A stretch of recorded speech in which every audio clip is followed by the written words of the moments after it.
नमस्कार, आप देख रहे हैं फर्स्ट बिहार झारखंड और मैं हूं कनिका। अभी हमारे साथ मौजूद हैं डॉक्टर आमिर काजमी, जो कि हार्ट हॉस्पिटल कंकड़बाग के कंसल्टेंट कार्डियक सर्जन हैं। इनके पास 3 साल के एक्सपीरियंस है और इन्होंने 350 surgeries along with CTVS team के साथ इन्होंने की है।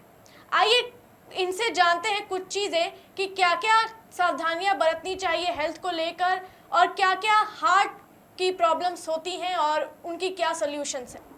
Hello sir. Thank you sir, 3 term है, heart block, heart attack, heart failure. इन तीनों में कौन सा सिमिलर है और क्या फ़र्क है? देखिए, ये सिमिलर एक ही तरह के यूज़ होने वाले टर्म है जो हम लोग अक्सर अपने हॉस्पिटल में यूज़ करते हैं। बहुत कंफ्यूजिंग होते हैं। बहुत सारे जो पेशेंट के अटेंडेंट्स होते हैं या फिर जो थोड़ा सा लिटरेट है, जिनको मेडिकल टर्मिनोलॉजी पता है, उन लोग तो डिफ्रेंशिएट कर पाते हैं। अदरवाइज़ बहुत सारे जो अटेंडेंट होते हैं साथ में लेमन है, जिनको बहुत ज़्यादा नॉलेज नहीं है, उनके लिए काफ़ी कंफ्यूजिंग भी है। हार्ट ब्लॉक जो होता है वो दूसरी चीज़ है। हार्ट ब्लॉक एक तरह से हम लोग ये कह सकते हैं कि हार्ट में एक नेचुरल पेसमेकर होता है जो हार्ट को रिदमिक कॉन्ट्रैक्शन करवाता है और हार्ट से इम्पल्स जनरेट होता है। तो ये जो पेसमेकर होता है, ऐसा देखा गया है कि कभी कभी के एज के साथ या फिर उम्र बढ़ने के साथ साथ ऐसा देखा गया कि उसमें उसका जो नेचुरल पेसमेकर है, जो उसका सेंटर होता है, जिसको हम लोग एसए नोड बोलते हैं या फिर एवी नोड बोलते हैं, जो अलग अलग इम्पल्स जनरेशन के लिए सेंटर होते हैं, तो उसमें कभी कभी ये होता है कि कैल्सिफिकेशन हो जाता है। कैल्सिफिकेशन हो गया है किसी वजह से, उसमें एज के साथ डीजनरेशन हो गया, जिसकी वजह से इम्पल्स का जनरेशन बहुत अच्छे से नहीं हो पा रहा। तो ऐसे में जो जो हार्ट का जो नेचुरल रिदमिक कॉन्ट्रैक्शन होना चाहिए, जितना हार्ट बीट होना चाहिए, उतना एडिक्वेटली जनरेट नहीं हो पाता है और एक तरह से हार्ट का रिदम में एक तरह से एक पॉज लगता है या फिर एक जो ड्यूरेशन होता है वो लंबा होता है, जो एक साइकिल का जो हार्ट जो एक बार कंप्लीट कॉन्ट्रैक्शन होता है। तो इसको हम लोग ये डिफरेंट डिग्री का हो सकता है, जिसको हम लोग फर्स्ट डिग्री, सेकंड डिग्री या फिर थर्ड डिग्री, जिसको कंप्लीट हार्ट ब्लॉक बोलते हैं। ये एक हार्ट ब्लॉक हुआ। तो हार्ट ब्लॉक का जो डेफिनेटिव ट्रीटमेंट होता है, हम लोग जो होता है उसमें पेसमेकर लगाते हैं। पेसमेकर बहुत से लोगों को ये समझ में नहीं आता है कि ये कि पेसमेकर किस में लगना है या फिर बाईपास सर्जरी किस में होनी है या फिर स्टेंट प्लेसमेंट किस में होना है। तो एक सिंपल ये चीज़ सब लोगों को जाननी चाहिए कि अगर किसी वजह से हार्ट का जो नेचुरल पेसमेकर है वो काम नहीं कर रहा है, तब हम उसको हार्ट ब्लॉक बोलेंगे और इसका डेफिनेटिव ट्रीटमेंट वही होता है कि पेसमेकर इम्प्लांटेशन, या कि जो एक सर्जिकल होता है और छोटा सा प्रोसीजर होता है जिसमें एक पॉकेट बनाकर हम लोग जनरेटर प्लेस करते हैं और लीड को हम लोग हार्ट के डिफरेंट चैम्बर में प्लेस करते हैं। ये तो हार्ट ब्लॉक हो गया। इसके अलावा हार्ट जो एक लोग बोलते हैं कि हार्ट की नसों में ब्लॉकेज है, तो हार्ट की नसों में ब्लॉकेज होना ये डिफरेंट चीज़ है, जिसको हम लोग कोरोनरी आर्टरी डिजीज़ बोलते हैं। तो यही कोरोनरी आर्टरी डिजीज़ है, हार्ट की नसों की बीमारी, जो वाइड स्प्रेड है, बहुत इसका प्रेवलेंस बढ़ रहा है। और आजकल हम लोग जो भी हार्ट के हॉस्पिटल में जो डिजीज़ बर्डन होता है, जो बहुत ज़्यादा हम लोग देख रहे हैं, ज़्यादातर मोस्ट ऑफ द पेशेंट ये कोरोनरी आर्टरी डिजीज़ के या हार्ट की नसों में ब्लॉकेज के पेशेंट होते हैं। तो ये हम लोग सब लोग जानते हैं कि इसमें इसका जो ट्रीटमेंट डिपेंड करता है ब्लॉकेज कैसी है। ब्लॉकेज बहुत ज़्यादा सिवियर है, माइल्ड है, सपोज एक आर्टरीज इन्वॉल्व है, 2 आर्टरीज इन्वॉल्व है या फिर फोकल ब्लॉकेज है, तो उसमें स्टेंट प्लेसमेंट होता है कि स्टेंट डाल के भी आप काम चला सकते हैं, है ना। और अगर ब्लॉकेज बहुत ज़्यादा सिवियर है, कंप्लीट आर्टरीज इन्वॉल्व है, तीनों आर्टरीज इन्वॉल्व है। अच्छा सर, हार्ट ब्लॉकेज क्या होता है? ऐसे आप बोल रहे हैं कि हार्ट ब्लॉकेज सीवियर है, बेसिक है, तो ये ब्लॉकेज क्या होता है, इसको आप थोड़ा क्लियर करते तो हमारे व्यूअर्स नहीं, हार्ट ब्लॉक होना, वो जैसे मैंने आपको बताया कि हार्ट ब्लॉकेज वही सेम चीज़ है, जिसमें हार्ट को जो रिदमिक कॉन्ट्रैक्शन हो रहा है और जो इम्पल्स जनरेशन हार्ट के नेचुरल पेसमेकर से हो रहा है वो नहीं हो पा रहा है। तो ये एक तरह से हार्ट ब्लॉक हुआ, जिसका कंप्लीट डिफरेंटिव ट्रीटमेंट पेसमेकर है ना, पेसमेकर इम्प्लांटेशन। हार्ट की नसों का ब्लॉकेज ये होता है कि जिसमें हम लोग जो हार्ट की जो मेन 3 नसें होती हैं उसमें कहीं ब्लॉकेज हो गया और उसी को हम लोग कोरोनरी आर्टरी डिजीज़ बोलते हैं, जिसका मैंने जैसा कि आपको बताया कि या तो इसका ट्रीटमेंट इधर स्टेंट प्लेसमेंट से होता है या फिर अगर डिजीज़ बहुत ज़्यादा है, बीमारी बहुत ज़्यादा है, तीनों नसें इन्वॉल्व हैं, डिफ्यूज़ डिजीज़ है, आर्टरीज बहुत ख़राब है, तब उसका डेफिनेटिव ट्रीटमेंट बाईपास सर्जरी से ही होता है, जिसको हम लोग ओपन हार्ट सर्जरी भी बोलते हैं।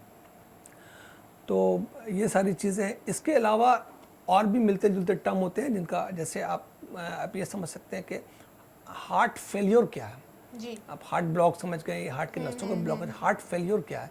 तो हार्ट फेलियर एक तरह से एक ब्रॉड टर्म है और जिसका डिजीज़, जिसका कारण बहुत सारा हो सकता है। जैसे जैसा मैंने बताया कि कोरोनरी आर्टरी डिजीज़ के इन्वॉल्वमेंट से धीरे धीरे हार्ट पेशेंट को एक या दो बार एपिसोड हुआ हार्ट अटैक का, सिम्टम्स हुआ, तो हार्ट अटैक आने के बाद हार्ट कमज़ोर हो जाता है, जिसको वीक हो जाता है, जिसको हम लोग, और जिसकी वजह से हार्ट का पंपिंग पावर कम हो जाता है।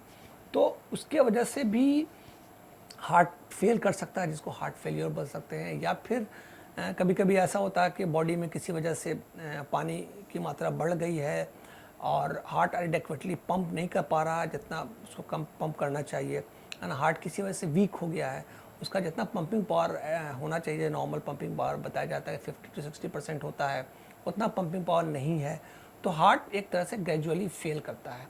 तो इसको बोलते हैं हार्ट फेलियर।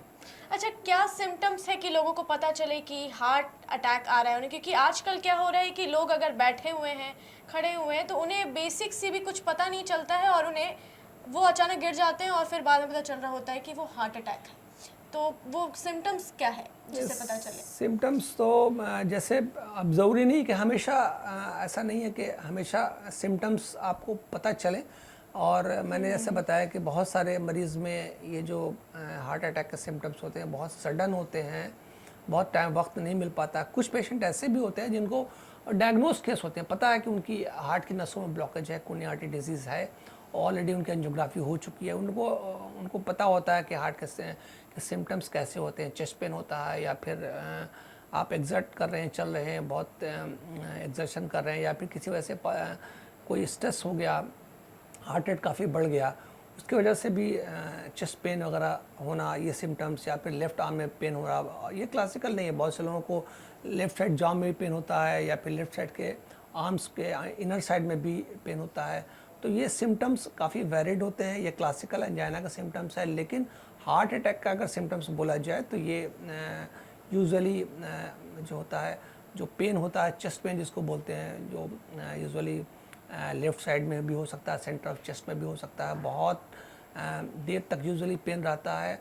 और ये जो पेन का नेचर डिस्क्राइब किया जाता है कि यूजुअली ये क्रशिंग टाइप या फिर स्क्वीजिंग टाइप ऑफ पेन होता है, जैसे आपके हार्ट को कोई दबा रहा हो इस तरह से, या फिर कोई आपके, अगर कोई पेशेंट इस तरह से बताया कि मेरे सीने पर बहुत भार रखा हुआ, लगता है कि काफ़ी वज़न है, और इसके साथ साथ अगर पर्सपायरेशन यानी पसीना बहुत ज़्यादा छूटना, आपने देखा कि उसकी पेशेंट की एक्सट्रीमिटीज़ जो होता है, हाथ पांव काफ़ी ठंडे हो रहे हैं, ब्लड प्रेशर काफ़ी लो हो गया है, और साथ में जो उसकी जो कॉन्शियसनेस लेवल है, यानी कि जो भी वो बिल्कुल अलर्ट नहीं भी हो सकता। तो ये सारे सिम्टम्स क्लासिकली डिस्क्राइब करते हैं कि पेशेंट को हार्ट अटैक आया है। हमने विदाउट टाइम वेस्टेज हमें ऐसे किसी भी नियर बाई सेंटर पर जहाँ ऐसे एडिक्वेट कार्डियक फैसिलिटी हो, जहाँ कोरोनरी सेंटर हो, वहाँ हमें पेशेंट को शिफ्ट करना चाहिए।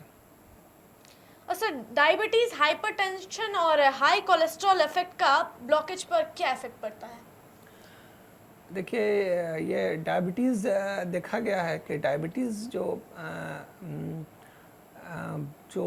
बॉडी के हर सिस्टम को इन्वॉल्व करता है। ऐसा नहीं कि कोई सिस्टम बचा हुआ, हम लोग सब लोग जानते हैं कि ये जनरल फिजिशियन भी ये बताते हैं कि डायबिटीज़ अगर कंट्रोल नहीं हो, शुगर पर कंट्रोल नहीं हो, डायबिटीज़ काफ़ी सिवियरली अफेक्ट कर रहा है, तो बॉडी के हर सिस्टम को ये इन्वॉल्व कर सकता है। किडनी को इन्वॉल्व करता है, लिवर को इन्वॉल्व करता है, आई को, आइज़ में, यानी कि जो उसमें भी बहुत तरह की डिजीज़ पैथोलॉजी आती है। साथ में हार्ट को भी ये डायबिटीज़ इन्वॉल्व करता है। तो हार्ट में क्या अफेक्ट होता है, हार्ट में ग्रेजुअल ऐसा देखा गया है कि डायबिटीज़ के जो पेशेंट होते हैं उसमें अगर एसोसिएटेड हार्ट की डिजीज़ है, कोरोनरी आर्टरी डिजीज़ है, तो उसमें देखा कि ये जो बीमारी होती है वो और सिवियर टाइप की होती है।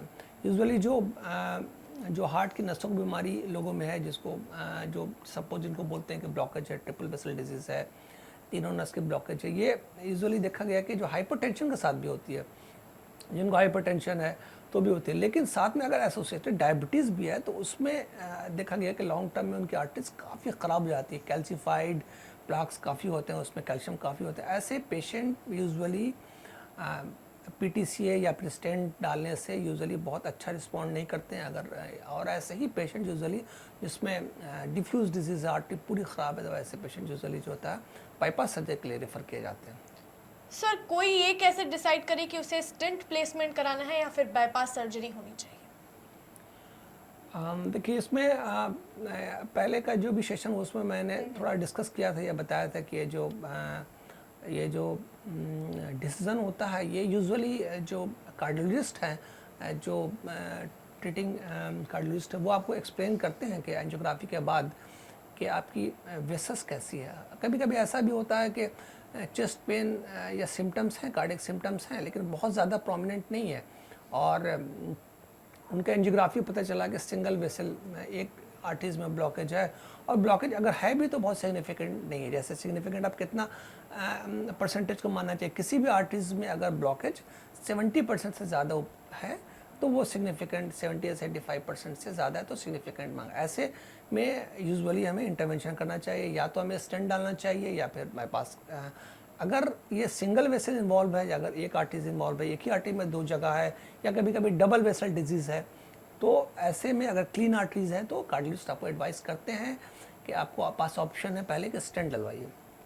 स्टेंट जिसको हम लोग पीटीसीए बोलते हैं, है ना, तो वो एक ऑप्शन है। अगर कभी कभी जैसा मैंने बताया कि हार्ट की नसों की बीमारी जो होती है सीएडी कोरोनरी आर्टरी डिजीज़, उसमें अगर वेसल्स बहुत ख़राब है, डिफ्यूज डिजीज़ है, आर्टरीज तीनों आर्टरीज का इन्वॉल्वमेंट है जिसको ट्रिपल वेसल डिजीज़ बोलते हैं, या फिर एसोसिएटेड कभी कभी फैमिली हिस्ट्री भी होती है जिसमें आर्टरीज बहुत ख़राब है, डिसलिपिडीमिया जिसको बोलते हैं, यानी कि फैमिलियल डिसलिपिडीमिया है, यानी कि फैमिली में सब लोगों का कोलेस्ट्रॉल बहुत हाई रहता है, तो ऐसे लोगों की आर्टरीज देखा गया काफ़ी ख़राब होती है, उसमें प्लाक्स कैल्शियम काफ़ी होते हैं, तो ऐसे पेशेंट यूजुअली जो होता है इनवाइरेबली बाईपास सर्जरी के लिए रेफर होते हैं। अच्छा डॉक्टर, बाईपास सर्जरी कराने से सभी लोग डरते हैं, इसके क्या रिस्क और क्या आउटकम हो सकते हैं? कि बाईपास सर्जरी ऐसा है कि ये बाईपास लोग ये सही बात है कि जो पेशेंट हमारे पास आते हैं, सपोज कैथ लैब से ये जो पेशेंट रेफ़र होते हैं बाईपास सर्जरी के लिए, तो उसमें जैसे आप अटेंडेंट को एक्सप्लेन करते हैं कि आपकी जो वेसस ब्लॉकेज हैं काफ़ी ज़्यादा और आपको बाईपास सर्जरी की ज़रूरत लगती है, तब तो उनको थोड़ा सा उनके लिए तो डिसीजन लेना थोड़ा मुश्किल लगता है। उनके लगता है कि ये बाईपास सर्जरी का नाम सुन के उन्हें लगता है कि ये बहुत बड़ी सर्जरी है, मेजर सर्जरी है, ओपन हार्ट सर्जरी होगी और उसमें रिकवरी में टाइम लगेगा। ये एक्चुअली जो बाईपास सर्जरी का जो आउटकम होता है, प्रोग्नोसिस होता है, वो centre to centre different vary करता है। अगर अच्छे सेंटर हैं जहाँ पर रेगुलर बाईपास सर्जरी हो रही है, सर्जन अच्छे हैं, तो आउटकम यूजुअली बाईपास सर्जरी का बहुत अच्छा है। ऑलमोस्ट हम ये बोल सकते हैं कि जो हम लोग पीटीसी होता है या स्टैंड उससे उसके पहले तो नहीं है, लेकिन हाँ एक हम लोग ये भी मान सकते हैं कि जो अगर जो एवरेज रिस्क हम लोग बताते हैं बाईपास सर्जरी का वो करीब 2% बताते हैं, 2% ज़्यादा रिस्क नहीं होता है। तो most of the patient usually जो होता है चौथे दिन या 5वें दिन बाईपास सर्जरी के बाद हम लोग डिस्चार्ज कर देते हैं विथ प्रॉपर एडवाइस। और जैसा बताया कि ये जो स्टर्नम का जो हीलिंग में जो हम लोग बाईपास सर्जरी यहाँ पर जो बीच का जो बोन होता है वहाँ पर हम लोग उसको काटते हैं, तो इसको हीलिंग में करीब एक मंथ का फुल हीलिंग में 1 महीने का वक्त लग सकता है। तो ऐसा नहीं है कि रिकवरी में एग्री के जो हम लोग पीटीसीए जो होता है पेशेंट को स्टेंट को लगता है उसमें रिकवरी बहुत जल्दी हम लोग दूसरे दिन डिस्चार्ज कर सकते हैं, लेकिन बाईपास सर्जरी के बाद भी जो यहाँ मोस्ट ऑफ द सेंटर में जो अच्छा सेंटर है उसमें चौथे 5वें दिन डिस्चार्ज करते हैं और फुल रिकवरी में पेशेंट को हार्डली 1 मंथ लगता है। उसके बाद वो पेशेंट जो माइल्ड टू मॉडरेट एक्टिविटीज़ घर का भी है सारा कुछ काम या ऑफिस को भी ज्वाइन कर सकता है। अच्छा सर, बढ़ते सर्द गर्म में लोग बहुत सी बीमारियां से जूझ रहे हैं, उन्हें क्या क्या सावधानियां बरतनी चाहिए, क्या क्या ध्यान रखने चाहिए और क्या डाइट होनी चाहिए जिससे वो हेल्दी रहे, उनकी हार्ट हेल्दी रहे? देखिए प्रिकॉशंस तो हमेशा लेने पड़ते हैं और ख़ासकर देखा गया कि जैसे मौसम चेंज होता है, सपोज़ गर्मी जा रही होती है, ठंड आ रही होती है, लोग उस टाइम में अगर प्रिकॉशन नहीं लेते हैं या फिर ठंड ख़त्म हुआ और गर्मी आ गई, तो वैसे ही जैसे गर्मी का मौसम आता है लोग ठंडी चीज़ें एक बैग से लेना शुरू कर देते हैं, फ्रिज का, कोल्ड वाटर। तो ये चीज़ें जो बहुत यंग है पेशेंट जिनको साथ में एसोसिएट कोई कोमॉर्बिडिटीज़ नहीं है उसके लिए तो सूट करता है। लेकिन अदरवाइज़ किसी अदर पेशेंट जैसे जो कहीं ना कहीं कार्डियक मेडिकेशन पर हैं, ओल्ड हैं, बहुत छोटे बच्चे हैं, तो उनको इन चीज़ों को ध्यान रखना चाहिए कि खाने पीने में ये सब चीज़ें ख़ासकर टेम्परेचर जिससे जैसे बहुत कोल्ड कुछ भी आइसक्रीम हो गया, शरबत हो गया, ये सब चीज़ें जो कोल्ड ड्रिंक वगैरह, ये सारी चीज़ें जो होती हैं गर्मी में लोग इसका सेवन करते हैं, ये कहीं ना कहीं नुकसान तो करती है, उसको अवॉइड करना चाहिए बिल्कुल। सर अभी तक आपने कितने सर्जरीज की है और हार्ट हॉस्पिटल में आपकी क्या रिजल्ट रही है? हार्ट हॉस्पिटल ये बहुत पुराना कार्डियक सर्जरी का ये कार्डियक सेंटर है, और ऐसा नहीं कि यहाँ तो एक तरह से ये समझिए कि फुल्ली इस्टेब्लिश्ड कार्डियोलॉजी का भी डिपार्टमेंट है और कार्डियक सर्जरी का भी डिपार्टमेंट। कार्डियोलॉजी में भी जैसा मैंने बताया कि फुल टाइम 24/7 कार्डियोलॉजिस्ट भी रहते हैं। बहुत सारे पेशेंट एंजियोप्लास्टी के लिए भी लोग आते हैं जिसको इमरजेंसी में एंजियोप्लास्टी करनी पड़ती है, जिसको प्राइमरी एंजियोप्लास्टी करते हैं। इसके अलावा भी जो पूरी कार्डियक सर्जरी की टीम है, और ये टीम जो होता है 24/7 किसी भी तरह के इमरजेंसी प्रोसीजर के लिए हमेशा रेडी रहती है, क्योंकि हम लोग भी हर तरह से कैथ लैब को भी बैकअप देते हैं। कैथ लैब में बहुत सारे एंजियोप्लास्टी चलती रहती है, एक्सीडेंटल कभी कभी कुछ कैथ लैब से भी केसेस रेफ़र होते हैं। तो ये CTVS डिपार्टमेंट में यहाँ CTVS की पूरी टीम है। CTVS ICU का भी बहुत अच्छा बैकअप है, फुल टाइम कार्डियक एनेस्थेटिस्ट हैं। और रही नंबर ऑफ़ सर्जरीज़ की बात, तो करीब मुझे यहाँ ज्वाइन किए हुए अभी ऐसे तो मेरा ओवरऑल एक्सपीरियंस करीब मोर देन 15 ईयर्स हो गया। मैंने करीब 2013 में पास किया था MCH, और उसके बाद से मैं काम कर ही रहा हूँ। यहाँ हार्ट हॉस्पिटल में मैंने 3 ईयर्स से ज्वाइन किया है, और अभी तक मैंने करीब मोर देन 350 सर्जरी यहाँ की है, और जो मोस्ट ऑफ द केसेस में सक्सेसफुल है। और जो ओवरऑल रिज़ल्ट है यहाँ का काफ़ी अच्छा है, जो कि हम लोगों के पास डॉक्यूमेंटेड है। जी सर, हार्ट हॉस्पिटल में इसके अलावा और भी क्या क्या फैसिलिटीज़ हैं?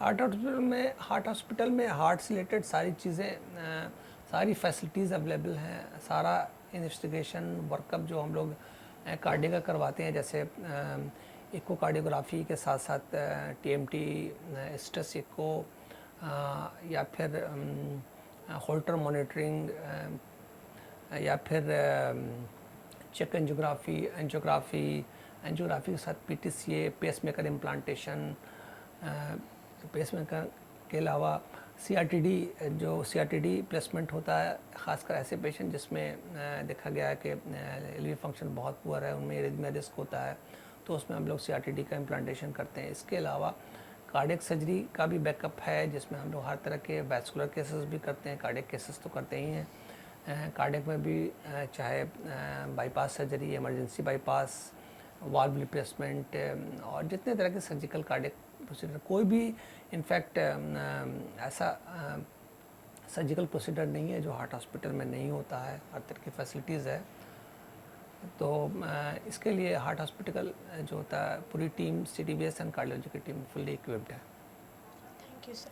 तो जैसा कि आपने सुना, डॉक्टर आमिर काज़मी ने हार्ट को लेकर काफ़ी कुछ कहा है। उन्होंने बहुत सी डिटेल्स दी है, क्या कैटेगरीज होती हैं, कैसे ऑपरेशन होती है, क्या क्या सावधानियां बरतनी चाहिए।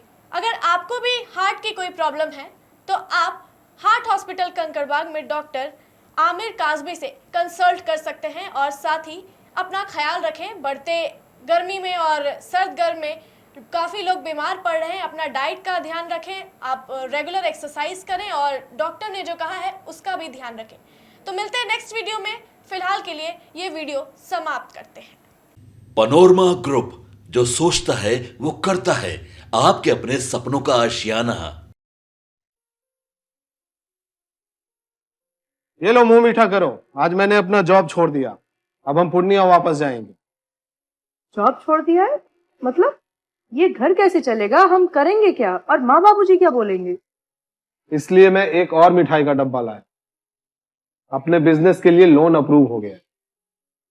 अरे लोन अप्रूव हो गया वो तो ठीक है, लेकिन पूर्णिया में हम रहेंगे कहाँ? अपना घर भी तो नहीं है वहाँ। इसलिए तो एक और मिठाई का डब्बा अलग से लाया हूं। हमने पूर्णिया में घर ले लिया है। पूर्णिया के ई होम्स पैनोरमा में। पूर्णिया में पैनोरमा ग्रुप लेकर आए हैं ई होम्स पैनोरमा। बड़ा घर, आलीशान जिंदगी और अत्याधुनिक सुविधाओं के संग। अरे अरे, अब क्यों मुंह मीठा करवा रही हो? क्योंकि हम घर वापसी जो कर रहे हैं। घर वापसी की खुशी पूर्णिया में ई होम्स पैनोरमा के संग। E homes panorama, luxurious lifestyle redefined.